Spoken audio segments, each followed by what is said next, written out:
Welcome home to USA Global TV and Radio, a place where dreams take flight, with authentic storytelling, diverse perspectives and meaningful conversations, where global stories unite and bridges are built beyond all borders. Discover world-class education, entertainment, hope and inspiration. Together, we're building bridges worldwide. Subscribe to our channel, USA Global TV. Download our app, USA Global TV. Be our guest or join our team. Visit usaglobaltv.com.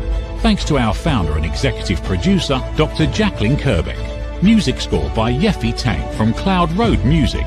Voiceover artist Mike Porter. Creative direction by Paul Garcia. USA Global TV and Radio. Your home for global connection. All rights reserved. This video and its contents are the exclusive property of USA Global TV and Radio. Unauthorized use, duplication or redistribution in any form is strictly prohibited. Red Laughlin here. We're on the Wise Ones on the USA Global TV and Radio Network. This is show number 2 today of 3 shows back to back to back that I do every Thursday. And the Wise Ones can go a variety of different ways. But first, let me just give you a real quick synopsis of me. I consider myself a bit of a translator of complexity, primarily in the human body. I research the human body at the cellular level. Chemically speaking, I look for cause and effect relationships. Treat a cause, fix problems, treat symptoms, and you'll always be treating symptoms. I look primarily at what are the causes of things. So when I start diving deep into the body, I concentrate a lot on the hallmarks of health, the hallmarks of aging, pathways of disease, those kinds of things. And my latest book coming out here in a couple of months is called Aging Sucks. And it's really and truly going to go into from the 30,000-foot level to the 5,000-foot level as to what causes us to age, what causes our health to improve, and what are those things that start disease and what can we do about it. So that's me. That's as much as you're going to know about me today. So let's get right into our guest today, Holly Gutwillinger. Holly, please join me up here on stage. Hi, Red. How are you? Exceptionally well, as always. Okay, awesome. Tell the world your last name because I butchered it and I apologize. You did not. You did very well. It's Gutwillinger. Yes, okay. That's exactly how you said it. Well, sometimes I surprise myself. Anyway, great smile today, by the way, Holly. Thank you. Oh, thank you. You're an author. You're beginning to be a mentor for other authors. You have a podcast. You're a student. You're a rescue animal person. Enthusiast. Lots and lots and lots of things there. So, and you're in Canada, which makes it maybe a little bit more difficult because the weather sometimes doesn't cooperate. But you're saying the weather's starting to cooperate now, so things are definitely looking better on both ends. So let's start with the first thing here. Author, you just had a book published. Tell us about that. Yes, I did. I'm still in disbelief, Red. Actually, it's been a couple of weeks since my launch on Valentine's Day, my favorite day of the year. And it's been a whirlwind because I've been learning all the facets about publishing a book, self-publishing, doing all the things that I never knew how to do before. And now all of a sudden I'm launched into this entrepreneurial author world. So that was a made up term, but it's lots of fun, lots of fun. Okay. Why don't we go down that road for a while? Because it's something that, I've published over 50 books for other people. So I understand a little bit about it. And as most of us authors, we know how to write, but you start getting in that other field of advertising and marketing and press releases and TV shows and podcasts and everything else. Some areas we do well in because we can talk and look pretty good. Other areas, we're just not really well equipped yet. So you decided to self-publish your book. Tell us why. I decided to self-publish my book because, well, first of all, I didn't even plan to have this book. It was a gift. It landed on my lap. It was a gift from my dog, believe it or not. And I thought, I don't think I'm going to wait for somebody to choose me. I choose me because I've always chosen everyone else my whole life, that this is my time. This is Holly's time. So I thought, no, I'm going to move through with this, whatever that looks like. And I really didn't know at the time, but by choosing me, I was able to have a lot of control over the book, not because I'm a control freak, although my husband might think I am, but just I was able to explore all the different avenues of getting this book out to people. And I really wanted to make a difference. I wanted to create an opportunity where I could raise money for rescue shelters. And so this is my way to do it. I created the experience and the opportunity. Let's jump real quickly into your website, because there's a thing there on your rescue dogs that I think is just absolutely adorable that the audience needs to see. So if I can get our producer to jump over there quickly, and yeah, there we go. And we'll be just going down the page here in a second. There we go. My boys. Yes, isn't that neat? Oh, they're so handsome. And that was a few years ago now. And so there's a little bit more white around the first dog's face, and he's aging. They are in their senior years now, but I just love that photo of them. It was just in my friend's backyard. Yeah. I took a look at that just before we were backstage, and I fell in love with it. I just had to make sure our audience saw that, because it really and truly is a good. My daughter has a couple dogs, very small, tiny dogs. Yeah. They're also that 10 plus years, and Mhm. so anyway, so these are rescue dogs, right? Yes, that's correct. Tell us that story. So everything in the book is true as for where the dogs are concerned. And so it explains all of their stories. But with Cash, he's the first one. His name is Johnny Cash. I went into the rescue shelter after losing our dog Chance, and that was a few months after. And so I went to the rescue shelter going to look at a different dog, actually, but I saw Cash, and the attendant said, "Oh, no, no, no, no. He's not just for anybody. He's a lot of dog." And I said, "Well, he's so handsome. Can I please just spend some time with him?" So I did. And I think I was able to prove to the attendant that I would be that alpha dog in a sense, and I would be able to handle him, because he is a lot of dog. He always has been, always will be, but I love him. So we got him, but there's a lot of different things that happen as soon as we brought him home. When I say he's a lot of dog, yes, that's true. So I thought, hey, why don't we get a second dog? And we did, and that's where Sully came from. But Sully's story is a little bit different. He comes from Northern Canada. And so I had to recreate his story, but although I knew about it, and I know what rescue missions are like here in Canada and how they go up north and they bring home packs of dogs. So we got Sully with the hopes of calming Cash down a little bit and socializing him. But that was false. That did not work. But now, we had both dogs, and we learned to live with both of them the way they were. Yeah, you talk about a big dog. My daughter's dogs are like 20 pounds, and a little bit more. But for a short while, we had a Mastiff that we were rescuing from a friend's. Dog was too big for the apartment. We got it where it could live outside in the country. And I think at one point in time, we got to 186 pounds. And it was the largest dog that this local vet there in small town Texas had ever seen or ever had worked on. But 186 pounds, when that dog would step on your foot, you knew you had something there. Just no doubt about it. But just a gentle giant. I mean, it's just, you could not ask for a more lovable dog. Mastiffs tend to be that way, don't they? But anyway, so you decided you wrote this book, or the book wrote for you, however you want to phrase that. Yeah. And now you have a book, it's published, and now you're an entrepreneur. You got to get that book out and sold, because you got to make some money with that book. Tell us about what is going on with regard to your learning curve on being an entrepreneur in the publishing world, self-publishing world.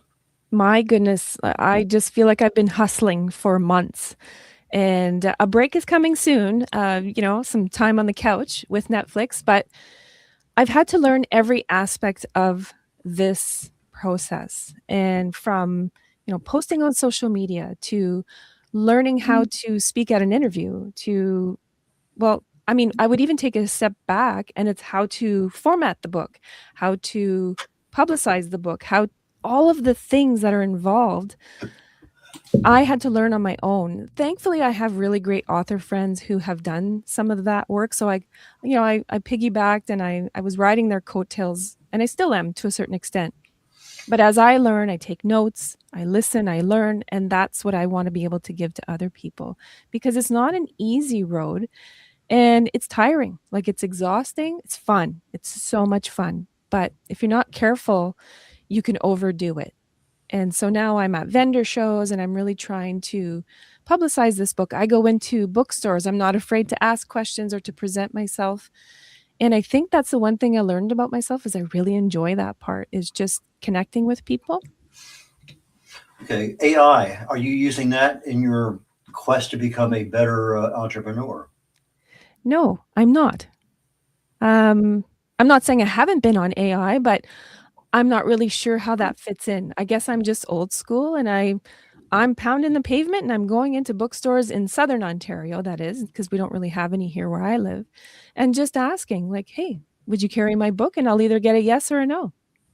Okay, what if you were to sit down with your favorite AI, whichever one that may be, and you Mhm. say, as a prompt, you are an expert publisher. You've published for 20 years, all sorts of genres. You're an expert in marketing. You're an expert in advertising. You understand the social media. In other words, you're prompting social media to tell who it is. And you say, I am now a new entrepreneur. I need experience. I need guidance. I need, how can you help me? And this is my goal. I want to be able to sell 100 books a month, whatever it may happen to be, whatever your goal is. How do I get there? So, in other words, you set this thing up 1 or 2 or 3 pages of prompt of where you tell it who it is, why Mhm. it's there, what it's doing, what value you expect, who its audience is, all of those things that you need as that mentor for you in your business, because that is, truly is an objective vendor. And then you tell it, don't measle mouth, don't try to protect me. Tell me what I need to know, even, and if it's not what I need to know, tell me anyway, because I'm the one that's going to make the decision. And so now you can end up getting 10, 20, 30 pages of AI spitting out, okay, here's your marketing plan. Here's your social media plan. Here's whatever it is. And so from a self publishing perspective, from an author perspective, from a podcaster perspective, from a uh, reader perspective. I mean, you can look at these perspectives differently and say, how can, and just use the AI as a tool. That's all it is a tool. Mhm. Hmm. But you got to tell it who it is first. Right. And I Otherwise, it doesn't know. It's, no. it'll dump on you, but it won't dump what you want. And then when you finally get down to, oh, that's the answer I wanted, then you go back and you say, AI, of all the stuff we've done, take all of this and reincorporate it into the prompt so we don't have to have this conversation again to get here. Huh. And so now it's self-learning. And the Mhm. more it knows about what you are and your needs, it will help you. I use this all the time in the stuff that I'm doing. I have a Okay. 2-page prompt I start with. And about 2 weeks ago, 3 weeks ago, we had a knockdown drag out because it was trying to protect me on something that, was not supposed to be there. It says, well, the clinical, I said, I don't care about the clinical state. I want to know, Mhm. I will make that decision. You just tell me. And then, okay, so we finally had, that little aha moment between the two of us. So that might be something that might be of immense value to you because it's free. You have the time, and just go down one path at a time. Tell me about how my book, my genre can work in Instagram. Uh, how can I convert my books effectively into video, 30-second, 45-second? Tell me about my YouTube channel. Lots of things that AI is going to be able to help you with, and it's just going to give you hints. It's going to give you some guidance, and I don't want that. I can't do Mhm. that right now. Or anyway, so that might be something of immense value for you. And it might be, and it's something, perhaps I will explore. I guess I feel like because of where I live, it's remote in the sense of the rest of the world. And so it is difficult to get my book out there in the world other than going to these small shows and being self-published. I mean, there is that struggle that we know is real. But I am very active on Instagram. I started a podcast. I'm trying to get up on YouTube and LinkedIn. I brand new on there. So I feel like I'm doing all the things, but yes, you're right. It might help me tweak them just a little bit more to just fine tune what it is I'm actually doing now and just get better at it because that's all we can do, right? Is learn and get better at what we're doing. What social medias are you on right now? Instagram, LinkedIn, like I said, is brand new. Facebook, so Instagram just links on to Facebook. I have been trying TikTok, but the struggle is real with TikTok. And I mean, I've just just started putting my face on screen, which is, that's a learning curve in its own. It's not comfortable, but I'm doing it. And yeah, so those are my social platforms. And O- Substack, my goodness, Substack is like my best friend. So how could I forget my best friend? Okay. And if you were to ask AI, how much time should you devote to each one based on your genre and other things like that, Mm, that might also help say, maybe Instagram is best Mondays and Tuesdays. I don't know. I don't know your genre well enough, yes. but I know that most people spend a fair amount of time uh, providing value and a Mhm, little bit of time selling. If you're 80% selling and 0% value, mhm. you lose people right away. And so those are things that the little nuances that you're out there. You're trying to make people know, who are you? Why are you here? What Yeah. value are you adding? And if you're in the animal rescue business, maybe that's really and truly, maybe every 10th or 15th post. Hey, I got this book, by the way, that really and truly. And so you just kind of Oh, yeah. drip on them a little bit, but you're providing value in the meantime. What do you think? Oh, I think that's a great idea. I truly, I do, and I have been looking at, those prime times for the social media platforms, right? But I think that also I have been really trying to focus on staying in the fun and the joy part of it, because I don't want this to ever become a place of, "Oh gosh, I just don't wanna do that anymore." And so I feel that if I stay there, I'll be okay. You have plans to make your book an audiobook? I would love to. That's one part I'm struggling with right now as a newbie. I'm looking into it, but it seems like the costs are quite exponential, and so I'm not even sure that it's feasible for me at this point. But I would love, love, love to hear my dog, you know, in an audio format. Like, wouldn't that be so much fun? I know that there are some Audible options where the author or the Narrator? narrator, I was thinking Mhm. speaker, that wasn't right. Narrator will split. In other words, it doesn't cost you anything, but the profits go half and half or whatever the thing is. You might also want to check on your KDP Amazon account because in there now they offer an Audible option that is worth at least exploring what options you have up there in Canada with regard to that. Okay. Yep. And that I do not know. I don't believe there's a cost to that, but there is anything involved in that publishing arena. Things most of us would give up our ISBNs, take the freebies because that's saving cost. Right. Not that your book's going to make a major motion picture, but there are certain things that you want to protect as your intellectual property. So Yes. there are things there that you're in the learning curve now. Learn, and then the next book that comes out, you're in a wiser position to take advantage of things. Definitely. And I think that I'm well on my way. It's just I'm really trying to live in the space of this book being launched in the world and enjoying this part of it. So I'm just dabbling in the audio process, but I know how much I enjoy audiobooks. So I know somebody else will too, especially seeing as there's a talking dog in the book. I mean, who doesn't love that? Uh, you mentioned earlier when we were backstage about writers and being competitors, and in most Mhm. cases, I know at least down here in the Texas area, almost every author helps everybody else. That's just the common courtesy. That's the standard. I'm not sure how it is up there in Canada. I know different places are different things, Mhm. but that might be something also is to get other authors to help in some way, shape, or form. What's your thoughts on that? I agree. And I would say the same for here. In my small community, we are very supportive with one another. Although our circles aren't very big, but I do love to network. And so my son lives in Toronto, so when I go there, I really try to network as much as I can. I go to all the bookstores and I try to attend so many webinars and workshops to to get into that networking world. And I would hope that the competition is not there, but we know the reality. I mean, there's competition everywhere. But I align myself with those who wanna support and lift one another, not compete, because there's room for everybody. Holly, we're going to take about a 1 minute break here, coming up commercial break. And when we come back, I want to go into the video world of being able to market your product. So when we come back from the break, that's what the direction I want to go in. Awesome. Ever dreamed of hosting your own TV show, sharing your story with a global audience? Now's your chance to shine. At USA Global TV and Radio, we make it easy for you to create, host, and broadcast your very own TV show. Whether you're a storyteller, entrepreneur, or industry expert, we help you bring your vision to life.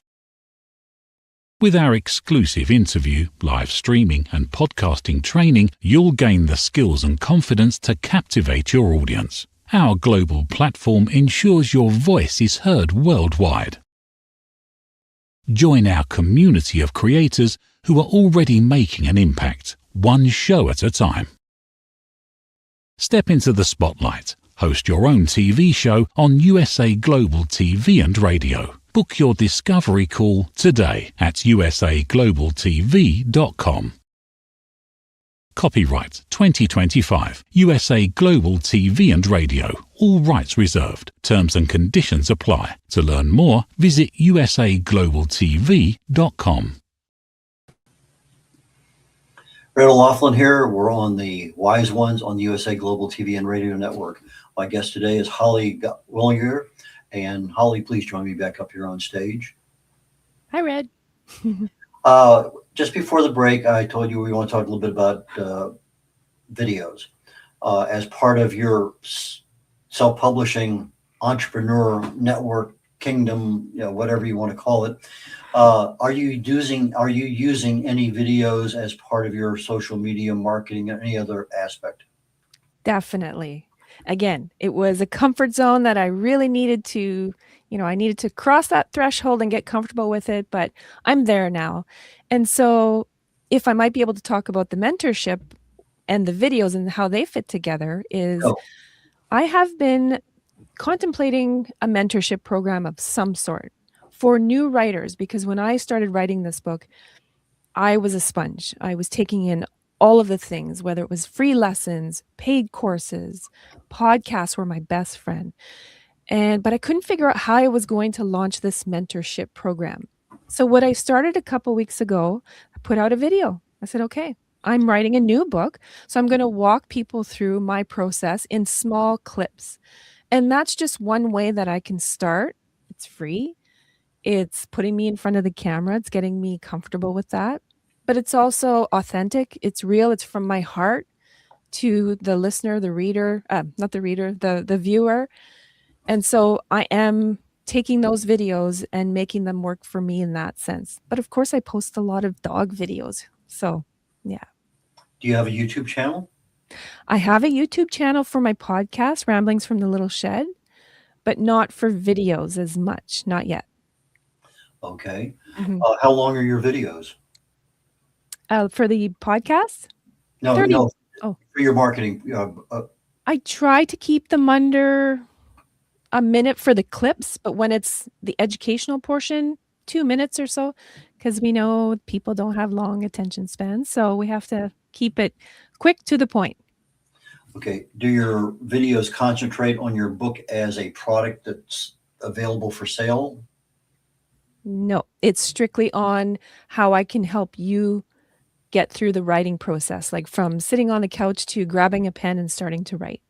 Okay. Well, why don't we consider putting out a couple, 3 or 4 videos a month that talks about your book, the value that's in there. You talked about earlier that the book was, let me go to my note here real quickly, a story of acceptance, not rescue. That's And right. so there's a lot just in that 4 or 5 words that can be implied into what is this book really about? Why should somebody buy it? What value is somebody going to get from it? And so if you put that into a 30-second, 45-second marketing video that tells people, okay, this book is available, here's where you can get it. Why not add that to your domain of being a self-publishing entrepreneur? I love that. My goodness.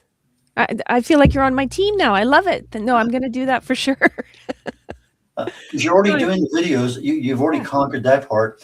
You don't even have to have your picture on these videos, because a lot of the AI videos that create these marketing things will go out and pick the, whether it's dogs or whatever, they'll pick those, and you can even put your own in there. I mean, there's nothing saying you have to accept what they have, but they give you the video, they pull in the images, they have the text that's on the screen and it's read. It's a remarkable, in 3-4 minutes, it's done. And I was blown away the first couple, 3 times I did it. That's this easy. And sometimes when things are that easy, you still don't do them. Yeah, And true. so that means you need to have a plan that says, okay, this day, 9 o'clock, Mondays and Thursdays, I do Yeah. videos, whatever it is. But that has to be part of that hard written plan that actually happens. No, I appreciate that, Red. I'm definitely gonna put that in my repertoire of things to do. I think that's smart. Okay, well, tell me a little bit more about why this book was more of a not a rescue of per se, but more of a story of acceptance. Well, that was the second gift that my dogs gave to me when they handed me this story. Well, Sully mostly, but we've had these dogs for over 10 years and I've always been trying to fix them. Like when I say fix them, obedience classes, dog behaviorists, been trying to do all the things and just was never able to get them to move past their own fears and anxieties. And so that created a lot of anxiety in me as well. And so 3 years ago, when my dog who has the most fears was sort of bounding towards me, his little ears were bouncing up and down, his tail was wagging. A poem downloaded to me in his voice saying, like, "I'm okay, you don't need to fix me, just accept me the way I've accepted you." And there was this light bulb moment, and I thought, "Wow, okay, what do I do with this?" And so I continued writing and learning and just sitting with my dogs and observing more, even though I had spent so many hours doing that. But in doing so, I learned that this wasn't me rescuing them or them rescuing me. It was just a mutual acceptance. And when we learn to accept each other where we are, we're able to grow even further. Because my dogs accepted me for all of my Holly isms right from the get go, but I didn't for them. And so once I did, my relationship has changed with my dogs. Even though they're seniors, like we just enjoy each other's company more now.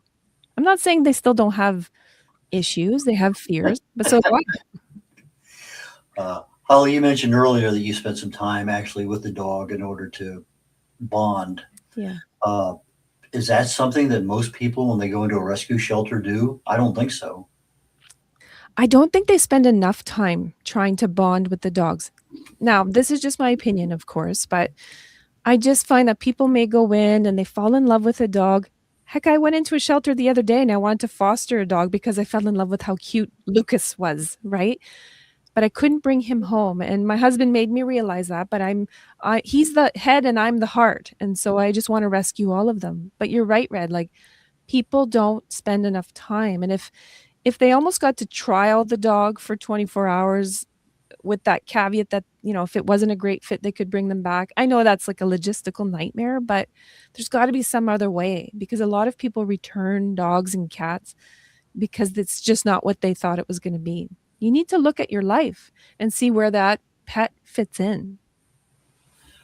Where do you see yourself helping other people in the world of animal rescue? Well, I work full time, and so I don't have a lot of hours to go out and volunteer. And so by doing this, I'm able to create my own opportunity to help shelters. I donate a portion of every sale of each book or any of the merch that I have at a vendor show. Just the other day, I went to a turtle pond wildlife refuge and I donated just a little bit, but it was something. And so that's how I'm able to help with the rescue missions by spreading the word. My book has factual information as well. So it's a fictitious story, but it's also there's a little hint of a lesson in there about rescuing dogs and that sort of thing. So that's my way to give back. So it's in your culture, it's in your mindset continuously, regardless of whether Totally. it's a four-legged dog or a four-legged turtle. It doesn't matter. Yes. Yeah, you bet. My sister has passed away a long time ago, but she had one of those little turtles that had the painted back on it Yep. and raised it. Literally, it got to a point where it could no longer even turn around in its terrarium, aquarium, whatever you want to call it. Yeah. And so they took it down to the local park and had a sending away party and everything. But she's always been one. We gave her our parrot because we could not control the parrot, but she had the ability to talk and what. Anyway, so we've been animal people for a long time. I even had a white rat as a pet when we first got Yeah. married. Uncle Arthur. Uh, and so he would sit on the dashboard of the car when we were driving. And I remember taking him into a vet. I don't think the vet had ever seen a rat as a pet. But anyway, little things that are there, but it's just part of life. And they're just, sometimes they just love you to death and there's nothing you can do about it. That's right. Now we just need to love them as well, just as much, right? And unconditionally. Yeah. Well, maybe that's another webinar that you can produce or maybe you take people hand by hand and you walk them around to 2 or 3 different animal shelters and you help them get that right bond that they need. I don't know. I think that's another great idea. My goodness, I've got to write all these notes down. Well, we have the archive show on a couple different places, so it's easy enough to get back to it. Yeah. What is your biggest challenge right now? It sounds like you have this and this and this, and it's working. What's an unknown that is really and truly bothering you, but you wish you had some skill level that would allow you to go down that road in order to get better at publishing and marketing? That's an excellent question. There are probably several things. It would be the social media platforms. I mean, do they really help you in this venture of selling books, or is it old school pounding the pavement into bookstores? It's navigating that. And I mean, I know social media is meant for people to have a glimpse into your life, not so much your product, but how do I guess I never started this whole journey with the mindset of money making. That really still isn't my goal. But I do love the idea of being able to raise money for shelters through sales of my book. Truly and honestly, my biggest challenge right now is time. I'm working on my second novel and I need to sit down and get the words on the paper. But all of this other stuff is taking up so much time, and this is not a complaint whatsoever. I'm having the time of my life, but I want to write. I want to write more and more and more, and I can't wait to get back into my next story. How is your MFA program at King's University doing to your time horizon? It's excellent. I'm able to manage that one because I'm able to work in my next project into the main project of the MFA. So I've really aligned it. I thought it out, I planned it, and it's not so bad. And it's online, which I'm very grateful for. I have a residency coming up in June so that I have to travel for, but other than that, we get to do it from the comfort of our home. I have the discipline to get the work done, so I'm lucky that way.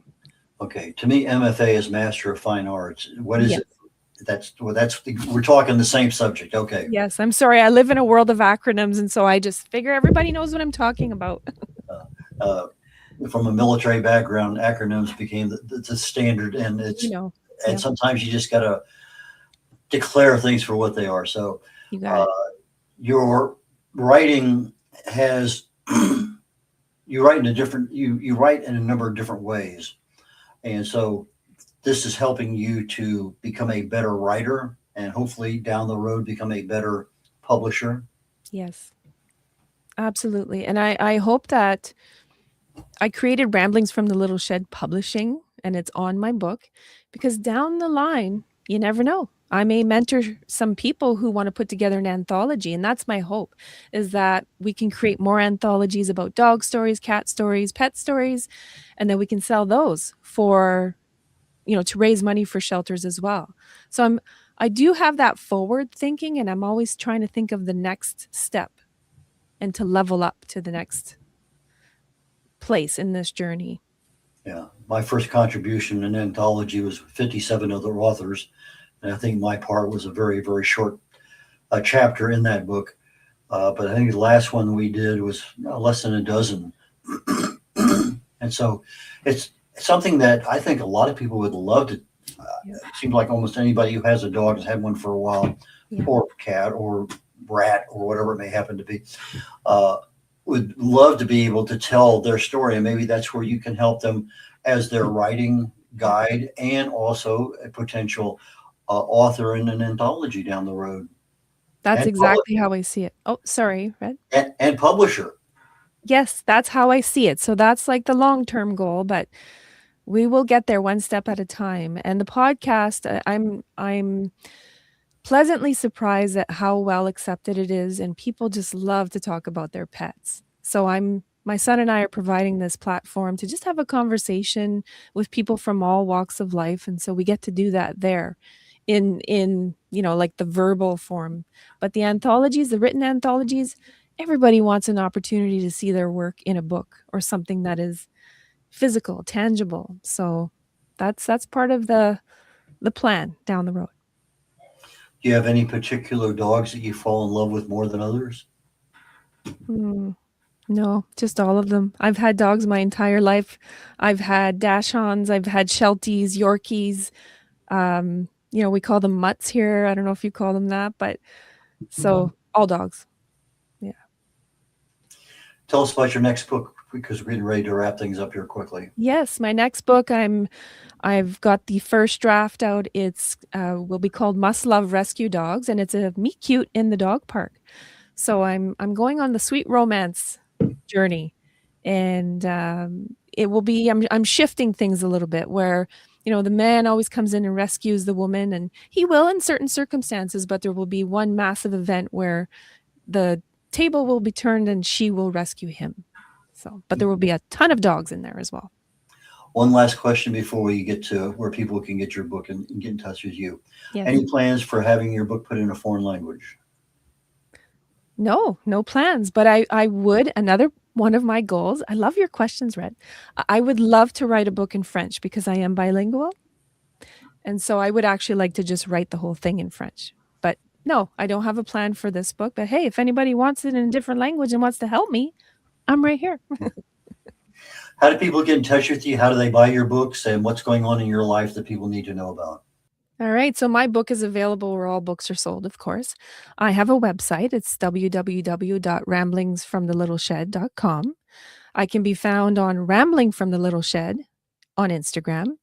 And right now I'm just trying to get my next manuscript in a place where I can send it to an editor. And I'm still just having a ton of fun. So I hope that I'm asking readers to set aside their judgment to read about a dog who has a voice in the book, but just have fun with it. And yeah, if anybody needs help, that's what I want to do, is I want to teach as well. Any book signings coming up? No, nothing as of yet. I'm trying to get into our local it's Indigo now, which is kind of like the equivalent to Barnes and Nobles. How do people get on your podcast? Very good question. They could email me at ramblingsfromthelittleshed@gmail.com. And the only stipulation is that you want to talk about a pet that influences your creativity. Okay, so Ramblings, RAMBLINGS, from thelittleshed.com. Yes. Holly, thank you so very much for your time today, and I look forward to our next conversation in the future. It's just I wish you the absolute best, and as always, I learn as much sometimes from the guests as it's a two-way street. As you say, we're here to support each other, not compete against each other. So, take care, have fun, enjoy, and I wish you the best. Brett O'Loughlin here. We're getting ready to conclude. In fact, we are concluding, not getting ready to. We are concluding The Wise Ones today on the USA Global TV and Radio Network. My next show is called Talking Heads. It starts in about 23 minutes. And my topic today is diet, health, and aging. And my focus is the fact that there are certain things that define aging. There are certain things that define health. There are certain things that define disease progression. And when you really break it down, diet is a major, major, major portion of that. But like most things in our life, we start eating, we find the foods we love to eat, we have comfort zones, we have habits, but we never, I'm supposed to eat greens, I'm supposed to do this, I'm supposed to avoid that. But what is the result if you do or you don't? Most of us never know, because those aren't the things we're told. We're not taught that. So my show, Talking Heads, is about awareness, about education, and it focuses on longevity and aging. So please join me if you can on Talking Heads on the USA Global TV and Radio Network. Brett O'Loughlin signing out. Take care. Bye, y'all.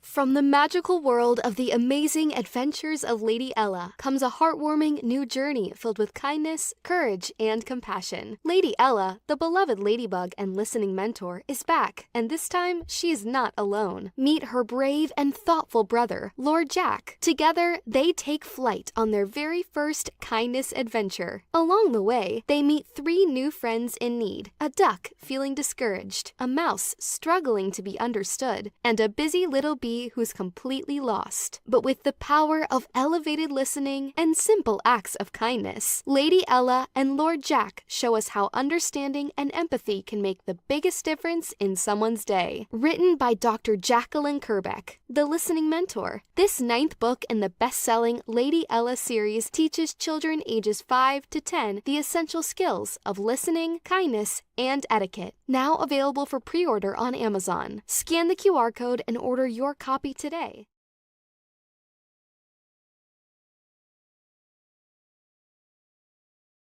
Is it true? Is it kind? Is it necessary?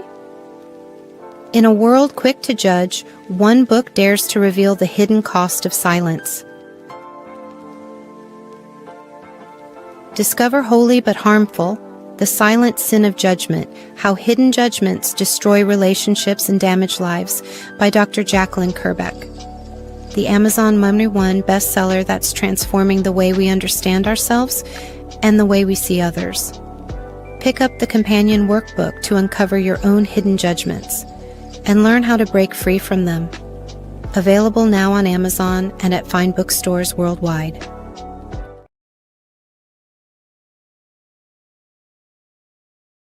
Markets shift overnight. Technology rewrites industries. Leadership decides who survives and who scales.